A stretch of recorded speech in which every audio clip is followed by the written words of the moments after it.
The Chantry teaches us that it is the hubris of men which brought the Darkspawn into our world.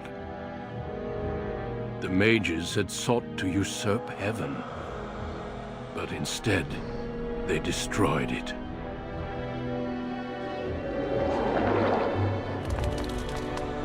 They were cast out, twisted and cursed by their own corruption. They returned as monsters, the first of the Darkspawn.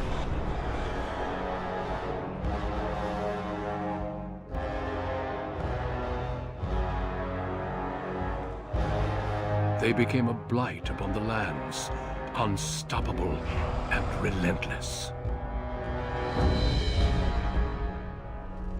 The Dwarven kingdoms were the first to fall, and from the deep roads, the Darkspawn drove at us again and again, until finally we neared annihilation.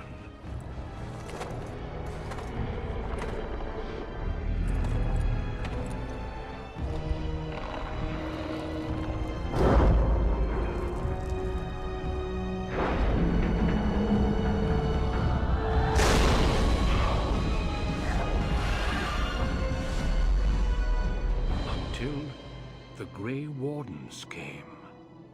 Men and women from every race, warriors and mages, barbarians and kings.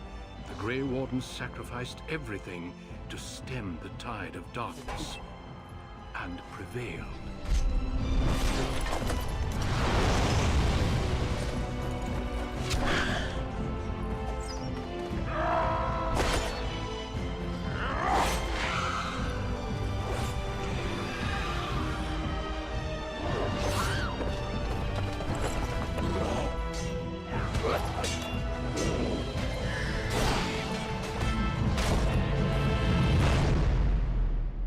It has been 4 centuries since that victory, and we have kept our vigil. We have watched and waited for the Darkspawn to return. But those who once called us heroes have forgotten. We are few now, and our warnings have been ignored for too long.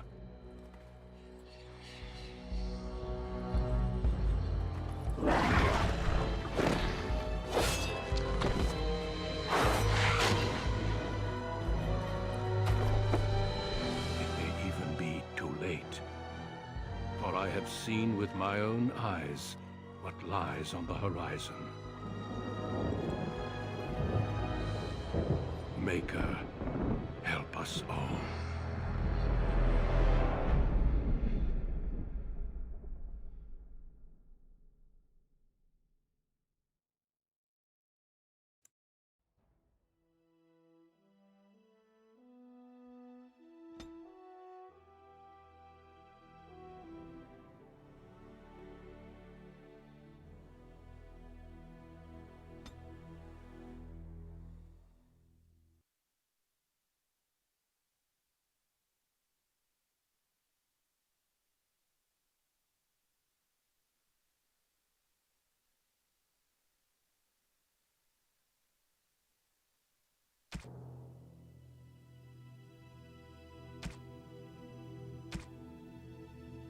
Greetings.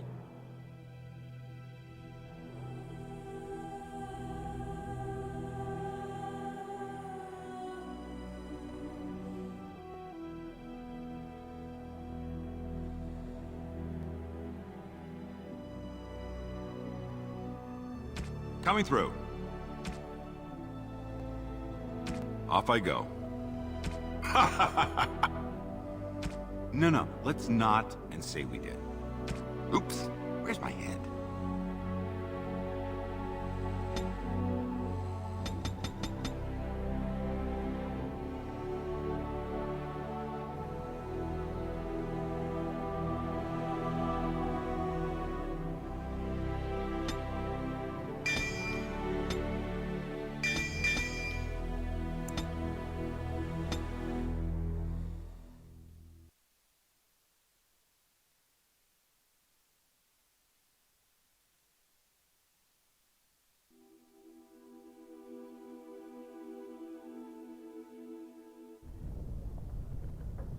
Deep beneath the frost-backed mountains sits Orzammar, the larger of two known remaining dwarven cities in the world. Orzammar was once the seat of a major empire connected by tunnels called Deep Roads, which stretched thousands of miles. The city now stands alone, cut off from the rest of the dwarven ancestral lands by the Darkspawn incursion. Secure in Orzammar's impregnable construction, the dwarven noble houses continue their centuries-old power struggles. Assassination and blackmail are commonplace, but the appearance of honor is paramount. You are the second child of King Endren of House Aeducan, the 9th Aeducan ruler elected by the noble assembly. You grew up in a world rife with political intrigue, and have struggled against brothers and cousins for honor and prestige. Today, a feast celebrates your first military commission, the opening move towards real power in the ever-changing game of dwarven politics. Greetings, my lord. You are dressed and ready. Excellent. I couldn't find the armor's matching dagger, but I scrounged up a rather fancy longsword. Do you wish to wear your shield to the noble's feast?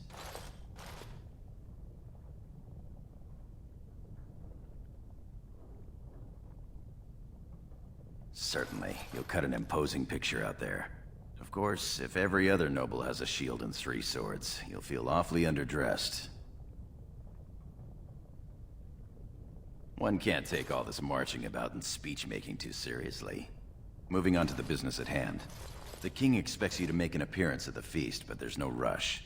The noble family heads will spend hours boring your father with petitions and petty grievances.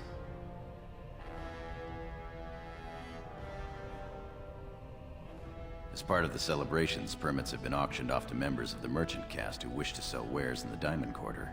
Lord Harrowmont has also opened up the provings for young warriors to test their mettle before tomorrow's battle. Perhaps we should go show them what single combat is really all about. And by we, I mean you. I'll practice my cheering.